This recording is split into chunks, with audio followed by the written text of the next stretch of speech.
Hi, it's Dr. Centeno, and patients often complain of head pressure when they have C1, C2 instability. And we're going to look at why that is. This is a really nice workup that was done by interventional cardiology. Patient notices he has increased head pressure when he turns his head and will wake up with increased head pressure because he commonly sleeps with his head turned like a lot of us do. So you can see here a couple things. You can see this is C2 and this is C1, and this is the transverse process of C1. And they're going to squirt some contrast here into the internal jugular vein.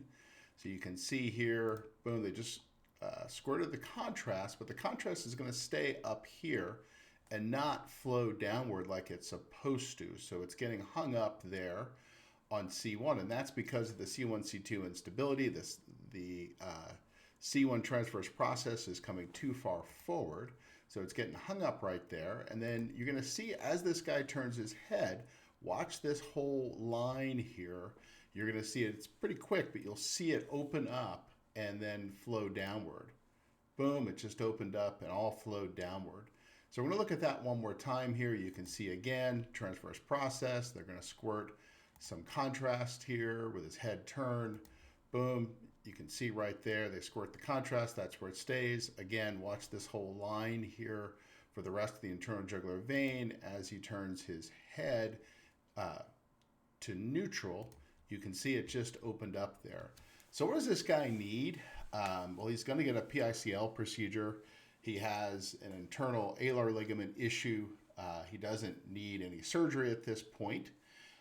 Certainly doesn't need a styloidectomy, which will destabilize his spine and cause the C1, C2 instability to get worse.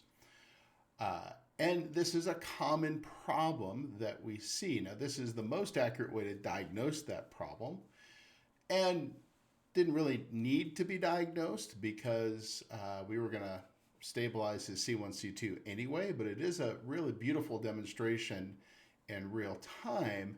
And that's very easy to see what happens in C1, C2 instability patients when they turn their head. So thanks so much for watching, and have a great day.